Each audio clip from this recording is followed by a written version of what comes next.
I go out on a limb, I shake off my wings and get off the grid. Over the seas and mountain high, I would fly, I would fly away. I would fly, I would fly away. I would fly, I would fly.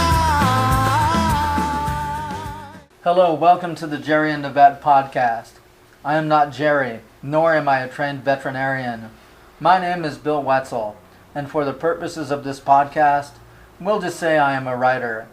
I've been published in a variety of places: Red Ink Magazine, Cutthroat, a Journal of the Arts, Studies in American Indian Literatures, the American Indian Culture and Research Journal, Waxwing, Hinchas de Poesia, Literary Orphans. I've written for the Arizona Daily Wildcat, Op-Ed News, as well as other places online.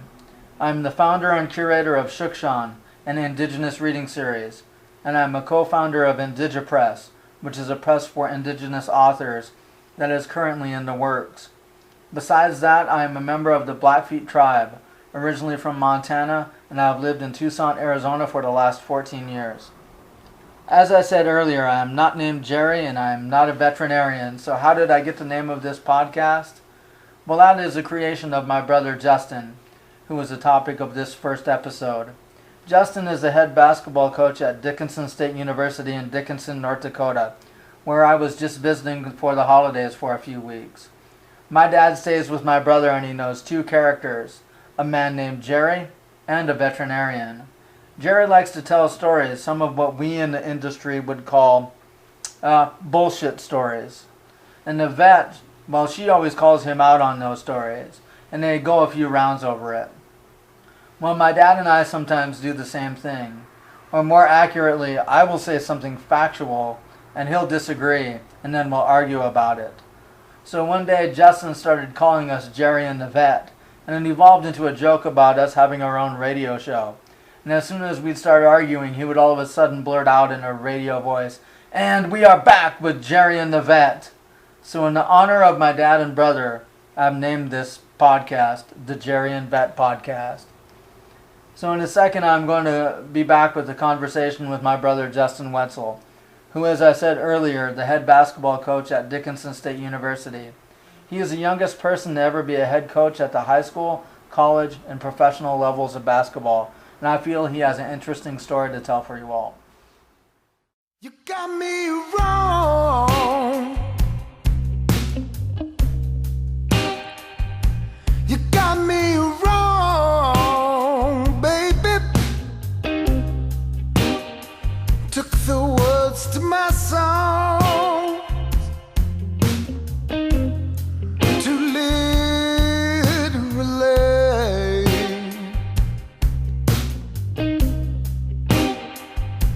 And I'm gonna sing to the high heavens for you to come back to me.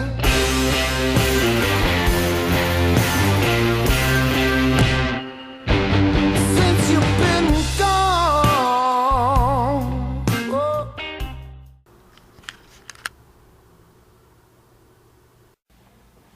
Okay, I'm Bill Wetzel here today, and I'm going to interview my brother Justin Wetzel, who is a head coach at Dickinson State University in Dickinson, North Dakota. I just want to, head basketball coach.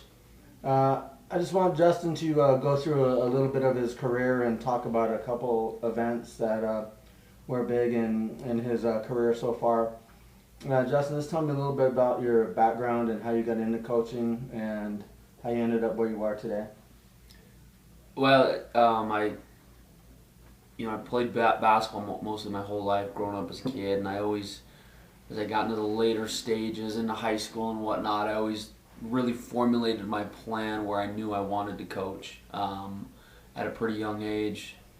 And I was lucky enough, after playing 2 years of college basketball, to go on and start my coaching career at a pretty young age. In 2002, I took an assistant varsity job and / head JV coach job right out of college. Matter of fact, I was still finishing my undergrad as I took that job at Joliet High School, and then Montana. Yep, Joliet, Montana, and then 2 years after that, I was a high school coach for 2 more years, an assistant for 1 year, and then a head coach at Broadview Lavina, which is 2 small schools that co-opt to formulate a Class C team. I was the head coach there for 2 years, from 2004 to 2006.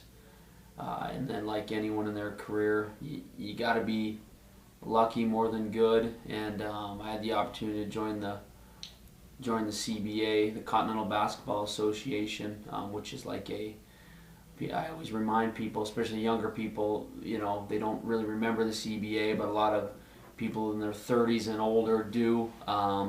It's like a AAA basketball, AAA minor league baseball league. That's what the CBA was. At the time, it was the oldest professional basketball league in the world. It has now since been purchased by the NBA Developmental League, but that's when I caught my big break, quote unquote lucky break. Was working just a summer, volunteered for the summer league, and they were conducting in Billings, Montana for various tryouts.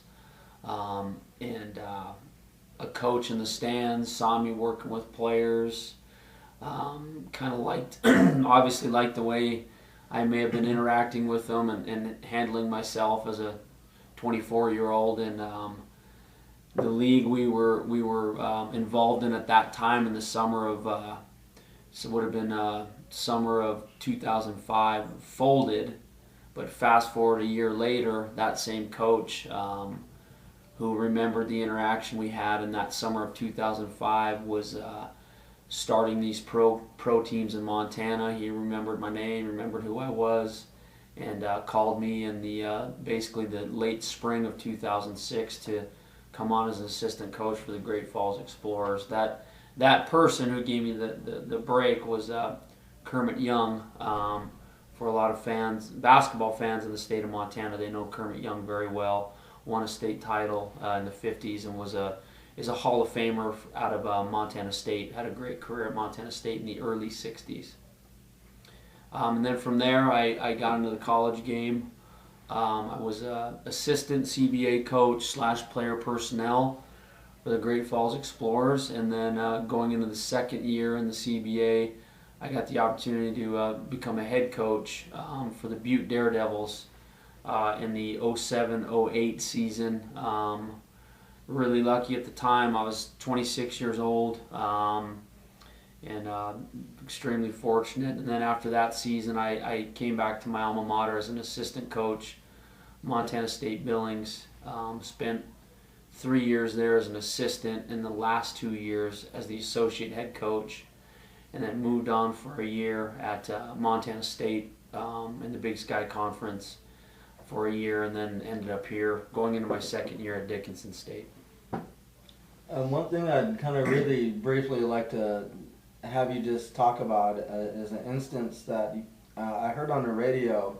You sent it to me many years ago when you were a Class C coach about a disabled player who from another team who got into a game, and tell us just what you did there and how that unfolded. Yeah, that was my first year as the head coach at Broadview Lavina, and for anyone who's followed small high school basketball, whatever state, every state has their small school level. For the state of Montana, it's obviously Class C, and it's important to know when you're seeing these small schools participate, usually you have kids on the floor that, in a bigger school would never make the team, or probably play a different sport. So it's a unique level in that regard. And also in small schools like that, small towns, there's nothing else to do, so people are pretty intense. Yep. This high school That's sports right. are the big thing. Nothing else to do, and you rarely cut. Players rarely get cut at that level. And that'll kind of preface the story a little bit. We were playing a school called Fromberg, south of Billings, and there was a kid on the team who we were up by a pretty healthy margin, and they inserted a kid in the lineup in the game, who you could tell had was physically disabled. He struggled moving his left leg. His motor skills weren't there. I think his right hand was hardly any use out of his right hand, and he came into the game, and I didn't think anything of it.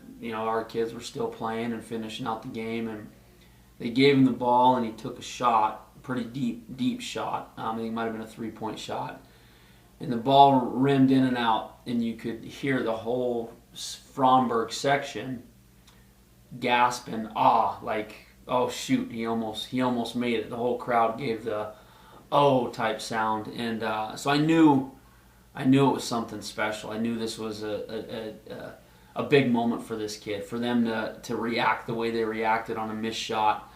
So I simply called a timeout and told the guys, hey, we still play hard, but when he gets the ball, let him have a free shot. We don't need to steal it. We don't need to do those things. And at the time, as a young coach, it's hard to pull off the reins like that, but I could see how important that was to this kid. And so, long story longer here,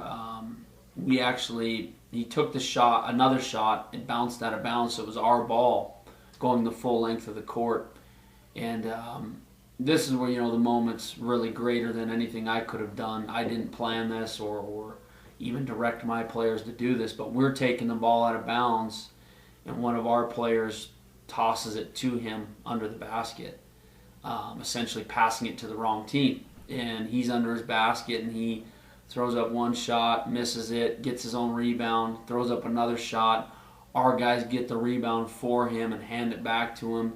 And essentially at the buzzer, he makes a layup. So it was a great moment, and still, as much as I've been able to experience in coaching and basketball, still goes down as one of the best moments in my humble career.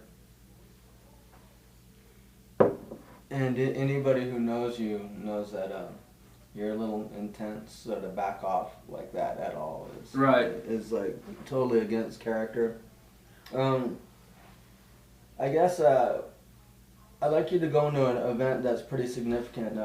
We're from the Blackfeet Reservation and the members of the Blackfeet tribe, and Justin had an opportunity as a coach to draft another player who was a member of the Blackfeet tribe for professional basketball. And it may be the greatest unknown moment in Native American basketball history. And I'd just like for you to talk a little bit about the drafting of Mike Chavez for the Great Falls Explorers. Right. Well, one thing, I think Mike was essentially born and raised on the Blackfeet Indian Reservation, but he's actually Crow. Oh, right. He is, yeah. But nonetheless, it's all this coming from born and raised on a reservation. It's we're all in it together, and we're all proud of each other. So I don't get caught up in that too much. But yeah, a real special moment. I was in the late summer, early fall of 2007 when I was an assistant coach with the Great Falls franchise. That summer, I was also added another title, Director of Player Personnel, which meant, essentially you acted like somewhat of a general manager. And you scouted, you found players for the upcoming draft and things like that. And Mike Chavez, who anyone who follows Montana hoops, he's a name that's going to ring bell. Won 3 state titles as a high school athlete. Went on to play at the University of Montana for 4 years. He was finishing up his eligibility in the spring of 2007, so we knew he was going to be eligible for the draft. We had the 3rd overall pick, and myself and our general manager, Ryan Acra, sat down and formulated a plan and built our draft board, and felt it was a good opportunity to take somewhat of a local local kid, but more importantly, take someone who knows how to play the game and help us win. So, it wasn't a lot that went into it. It was a quick, special moment. We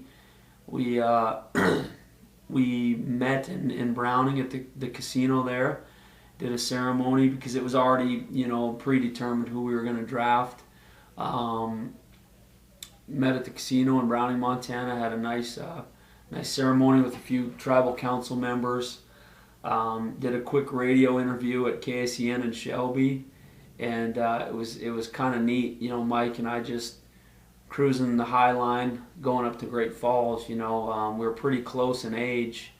We played a lot of summer tournaments together. When we were growing up, played in a lot of native tournaments together.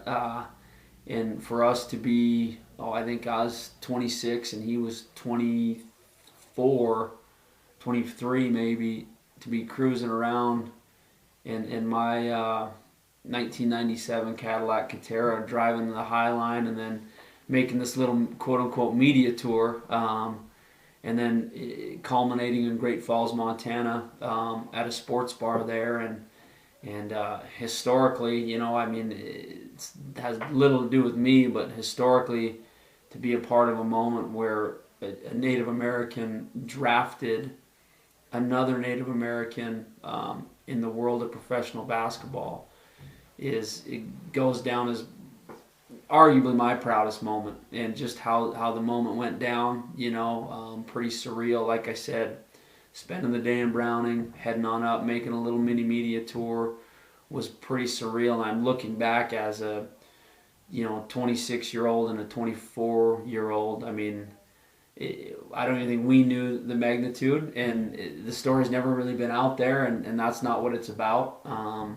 If no one ever knows about it, that's irrelevant. The point was it was a proud moment for me, because I get asked all the time, why can't Native American basketball players make it? Why, you're a college coach, you've coached professional, why can't they make it? And my first response is they have, we just don't know about it. Everyone is quick to tell the sad story or the story of failure, but they have, and I think this is a story that I wish more people knew about. Not because it has to do with me, but just because it's... Well, it means something. Right. It's symbolic. Things like that are symbolic. People who don't know where we're from a place that the economy's not that great. The aggregate income a year is maybe $12,000. There's maybe 12,000 people in the county. It's, you get 40 below weather all the time, and you don't have the same opportunities as maybe other people do in bigger cities or whatever. You have to fight for everything, and something like this is a symbol of what kids growing up, what they can maybe do with their lives, or maybe they can have a special moment like that. So it does really mean something. Right, and that's the whole, I guess, premise of that moment. If there's a young person, maybe not just limited to a reservation, but while we're on that topic, if there's a young person who's sitting on the Blackfeet Indian Reservation and questioning his or her ability, and if they could look back to that moment in the September of 2007, here's two guys who were essentially born and raised in the exact same place I was, with the exact same hardships, and they were able to have a successful moment and a powerful moment, and respectively both go on to earn college degrees. If that message could help that young person right now, that would be all worth it. Was it anything, was it a superhero moment? Did we have special powers? No. And that's what I try to convey to young people. You know what I mean? Mike was blessed with a 6'7" athletic ability, but there's a lot of guys who are 6'7". He did some things that other people weren't willing to do to get where he was. And by no means am I the smartest coach in the world. Do I have any special gifts? Heck no. There's a lot of people who are far more talented than me who are in that position right now, and if they can just find a little focus and a little help, will surpass anything I can ever dream of doing. And that's what I hope people could look at who has made it. You can go down a whole laundry list of Native American athletes who have made it. And again, I get posed the question, why don't more make it? Well, let's talk about the ones who did, and maybe more will make it. It's not a large population. It's like 1% of the population. Anyway. That's right. So the percentage of people who do make it really isn't that bad. That's true. Along those lines, I guess, was there anybody or any group of people who maybe influenced you? Oh, sure. I mean, we come from an athletic family anyway. Right. So. No, I obviously uncles on both sides of the family, whether it was basketball or rodeo related. It's sport was just a culture growing up. Watching you participate as a wrestler and a bull rider, was major. You were the one who wrote when I was looking for colleges to go just get an opportunity to walk on at. Before the internet was the internet. You were the one who helped me find addresses and schools and things like that. So I didn't have to look far. That's what's lucky for me. I had a good support system, and I'm fortunate that I knew what I wanted to do at a young age. And I'm not saying I'll coach forever, but I think that's the one thing that I'm really fortunate. I had a game plan by the time I was 8 years old, that included what I'm doing now, and I think that's more than half the battle. Just finding the focus and finding what you want to do, and then applying a plan to it. So I'm lucky in that regard of just being able to know what I wanted to do, and formulating a plan to do that. Yeah, I pretty much knew you were going to coach from the time you were about probably 8 years old. I remember going outside with you and playing basketball all the time, and I'd throw pitches to you and everything, and you just always had that mentality where I knew this he's going to play, but he's going to coach for most of his life. And is it rewarding to do it, or? Oh yeah, it's outside of the athletic part of it, like what do you find is most rewarding? You get an opportunity to influence young men, and the elation of winning a game is only a brief thing. Oh yeah, when you win a game, there's always another one too. Winning is more of a relief, than a euphoria. Losing hurts more than winning feels good. That's for sure. And but I've always said it, and it may be a little hokey, but it is sincere. I base my success on what these guys become 5 years from now, 10 years from now, 15 years from now. Don't get me wrong, we all want to win. That's all part of this. That's going to create, and I've said it all along, if a young person, and I'm speaking at the college level, if a young person is winning basketball games and is experiencing success, studies have shown they're going to have greater success in the classroom. They're going to be able to get up. They want to get up and go to class. They want to throw themselves in the campus community because they're experiencing some success. So winning's important. Winning leads to the academics, no question, and vice versa. Academics will lead to winning. But I gauge my success off of what they become after they leave our program, and it's extremely rewarding. The competition part is rewarding. I have my most fun in practice, though. I enjoy practices and preparation the most. The game nights are really just a byproduct of the week. I love our fan base, don't get me wrong, but if we could play in an empty gym with no media and no fans, hey, that's the way I'd want it.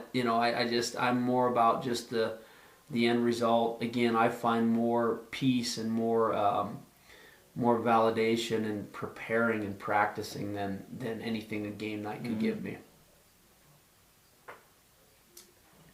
I guess what I'd be interested in you talking about is you had some, again, we're from a reservation, and you've had some opportunities to say, coach alongside and be around like somebody like Scott Wedman, who played on the great Celtics teams, Right. and you know, many great players and coaches.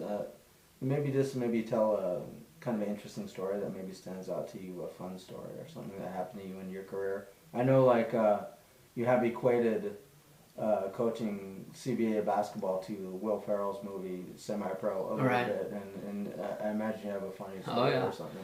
Yeah, and when you've seen the movie Semi-Pro, you'd be surprised how close that is to reality in the minor league world of professional basketball. I guess to kind of preface what you're talking about, I've been really blessed to coach under some tremendous coaches. Steve Eggers, 30-year head coach, Division I head coach, Eastern Washington head coach at Loyola Marymount, George Pfeifer, Division I head coach, Scott Wedman played in the NBA for 13 years, Larry Bird's backup, won 2 NBA titles. Just the NBA record for he went 11-for-11. Yeah, what do they call it? The Memorial Day Massacre, Yeah. when they beat LA, and I think it was game 1 and kind of set the tone for the series. 86 or something like that. One of the most humble guys you'll ever be around. You would not realize this guy played 13 years in the NBA. If you were to meet him, he's more concerned with who you are, what you got going on, as a lot of the head coaches I've worked under. So I've been lucky. I mean, tremendously lucky, going back to your original question, I mean, there's countless stories. There's, paychecks being late, health insurance getting dropped, games being canceled. But, one that kind of stands out, when I was the head coach in Butte, we were the Butte Daredevils, named after Evel Knievel, obviously the famous Daredevil who's from Butte, Montana. He had, ironically enough, the year I was coaching there was the year he passed. I want to say it was at maybe middle of January, maybe February of 2008. I may be off a little bit there, but my office was located in what they called the Butte Civic Center, where they were going to have Evel Knievel's funeral. Well, a couple things of that was, I'm sitting in my office and they're needing to clear the building because Matthew McConaughey's coming in to give part of the eulogy, and Joe Frazier's coming in there, and I'm over listening things and sitting in my office trying to hear things and listen to the eulogy, and Matthew McConaughey's talking about how Evel Knievel's taking his final jump and he doesn't have to come down this time, brother, and things like that. All right. That's right. But the thing that stands out about that whole week of the service coming into our arena, where we played our games, where my office was located, was our owner, who I'll remain nameless, was let's just say your typical somewhat of a sports George Steinbrenner mixed with a used car salesman, and he was trying to how can we spin this? How can we promote Evel Knievel's funeral? How can we do those things? And he wanted to, because I don't know all the inner workings of it, but I think we had the rights to things that were broadcast in the arena, to web stream on the internet. And he wanted to web stream Evel Knievel's funeral, and essentially, I don't know if he was going to sell sponsorship ads or turn it into a NASCAR event. I don't want to go there and presume that without knowing officially his plan. But good guy, obviously a creative guy, but I kind of stepped in and tried to talk him off the cliff a little bit that might not be the best thing, especially for Montana. That doesn't go over well in terms of exploiting those type of things, and I don't think he even meant it like that, but that's any way to pay the bills at the minor league level. So used to used to having to come up with something different. Oh yeah, no question. So that was one of many humorous instances in that league. But I really enjoyed my time there. I mean, it was a very fortunate thing for me to experience. I was able to coach 7 former NBA players, guys who kind of bounced back and forth. I mean, to do that at 25 when I hardly knew what the hell was going on. Looking back on that, I'm just shocked I survived. You have the confidence of youth. You don't realize till later on how arrogant you are when you're young. That's probably true. And then you sit down and you think, wow, man, if I only knew. Right. Yeah, I went from coaching Class C basketball, where you arguably at least 2 or 3 kids in your starting lineup, would probably be wrestling if they were at a bigger school that offered wrestling, or, and going from that to, coaching guys who've been coached, by Jim Boeheim and Gary Williams from Maryland, and guys who won like national titles. What am I gonna tell them that they had already heard? But I guess it was a little ignorance is bliss a little bit. It could probably be overwhelming if you thought of it. Like, Yeah. But that's the other thing. In the respective levels I've been able to be at is competing is still competing. Mm-hmm. The game is just a game. It's no different than any other sport. Your fundamental foundation is never going to change. You know what I mean? There's drills and there's implementations I've seen with NBA guys that I've seen at the high school level. Mm-hmm. So, at the end of the day, it still is about applying a plan, working hard. That's right. Yeah. So, it wouldn't be as, people ask me, how did you do it at such a young age? Man, did they listen to you? Did they? Actually, I've probably gotten better responses in my 3 years at the professional level than I have at other levels, because they were mature men. Mm-hmm. They did understand it, and it was their job. It was their craft. Mm-hmm. And they didn't care who it was, selfishly. If it was a 95-year-old grandmother, and if they felt she could make them better and give them an opportunity to get to the next level, they didn't care. But the minute they thought you didn't know what the heck you were doing, they were going to swallow you up. Well, you're looking at like people like that have played big time, like NCAA basketball. Right. Maybe were in the pros. Yep. And washed out for whatever reason. They have families they're trying to get back to. Right. There's $1 million contracts, all of that. So they don't want to be in Great Falls, Montana at that point in their career. And essentially it was, with all due respect to the other levels I've been at, it was easier to coach your players because of that, because they were pros and they knew it was a job, and if they didn't perform or didn't be coachable, they were, expendable. As cold and crass as that may sound, where at the level I'm at now, I can't trade a player at semester. I can't send a player home and reduce his scholarship, and that's okay. I'm not saying I'd want it that way, but in a lot of respects, it was easier in terms of finding guys who were coachable. Yeah.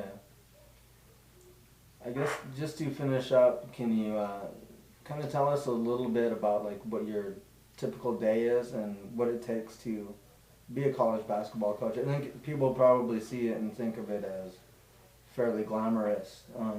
Let's kind of let us know, like on the Dickinson State level, the level of a young coach coming out and building his resume and everything. This is what it takes on a day-to-day basis for anybody out there who's interested in being successful at anything. Yeah, I think a lot of it's different on the places I've been. I mean, my daily routine it's different everywhere you go, because it's a profession where you deal with young people, and it changes every day. I mean, there's a surprise every day, positive or negative. And it's different the levels I've been at. The NCAA Division II level has been different than when I was at Montana State, the NCAA D1 level, and now being a head coach at the small college level. It's all different. But my I guess, in-season day here at Dickinson State, I mean, it like I said, every day is different. But I'll teach anywhere from 2 classes a day, and go on to planning practice and doing laundry and making some recruiting calls. It is a lot of work, but so is a lot of other professions. You know what I mean? So is the guy who's out there, making a real living as a laborer. So I'm not complaining because I get to sit in a desk where it's nice and warm or air conditioned in the summer. But it is a lot more work, I think, than people may think. Just because I deal with a lot of young people who want to get into coaching. They ask me how they can do it, what they have to do. And I just, simply tell them, be prepared to be broke and be prepared to be poor for a long, long time till you may catch your break. Even when you catch your break, you're not going to get rich. And be prepared to work your ass off, because that's what it is. I mean, it's, especially in season, you're talking minimum 12-hour days. I mean, I'm an early morning guy, so, I like to get in early, and that's just the way it is. You're going to get in early, you're going to stay late. I always tell young people who want to get in the profession, it's not about fancy suits and road trips. That is a small percentage of what you see, the surface level stuff. It's basketball is actually basketball related stuff is probably about 20% of what I do.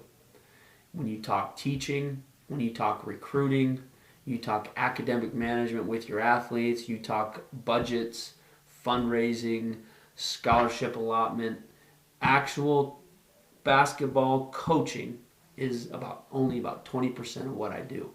And I don't say that to deter young people to get into the profession. I just say that as a reality check. I kind of always have kind of a snarky comment.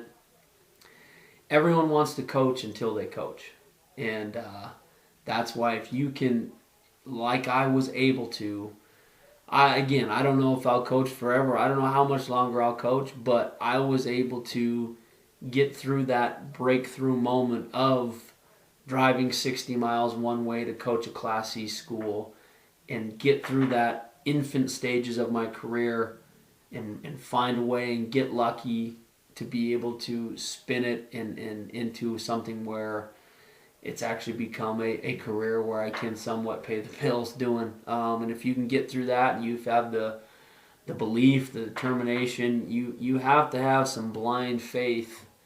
When you're making $1,000 coaching stipend and having to drive 60 miles, you have to have almost a ignorant belief that, hey, I am going to do this someday. Mm-hmm. Someone is going to pay me a real paycheck to do this.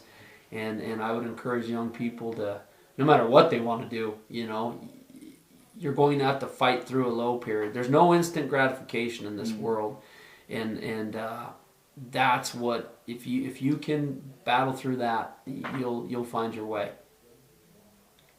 Yeah, I've kind of found that when I first started writing, I thought that, I'll write a couple funny stories and I'll be Sherman Alexie. Sure. I'll go out and go to some place and 1,000 people come to hear me and so on and so forth.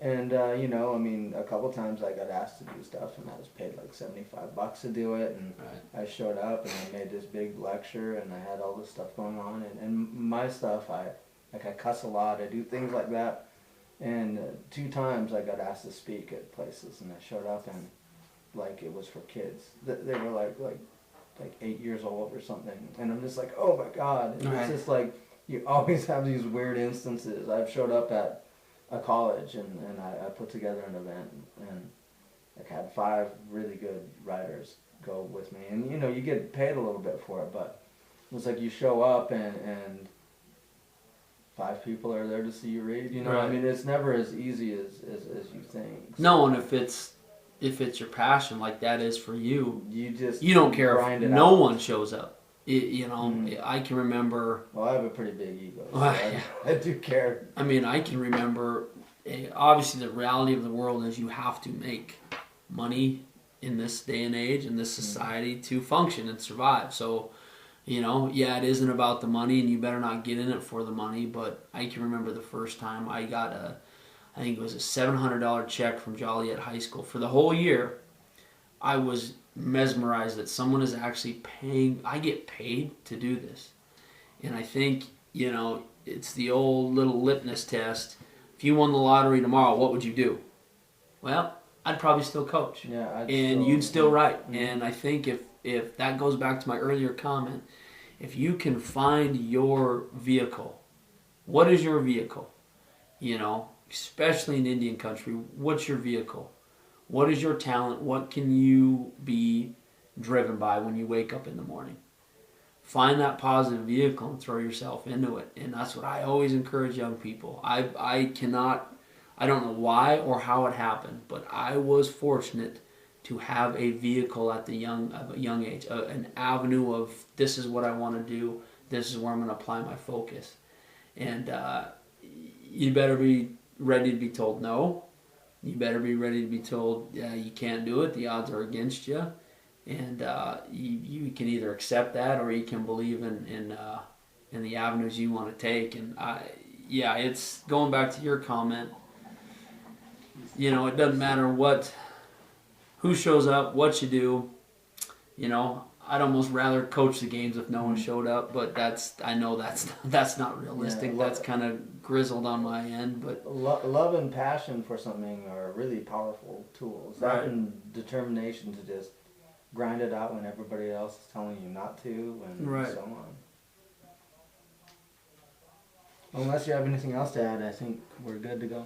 No, that's about all I got. I'm bored your audience enough. All right, well, thank you. All righty. Both people who are my audience. Yeah, exactly.